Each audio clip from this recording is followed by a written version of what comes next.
எழுத்தெல்லாம் ஆதிபகவன் முதற்றே உலகு.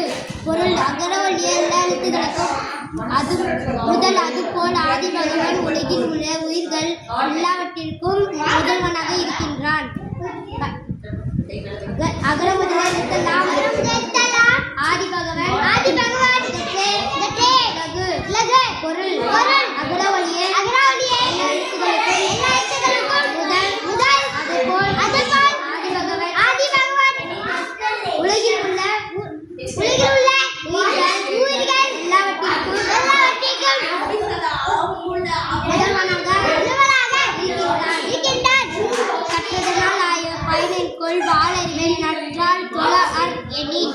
பொருள் தூய அறிவு வடிவான இறைவனின் நன்மை தரும் திருவடிகளை தொழாதவர் என்றால் அவர் கற்றதனால் உண்டாத பயன் யாதும் இல்லை.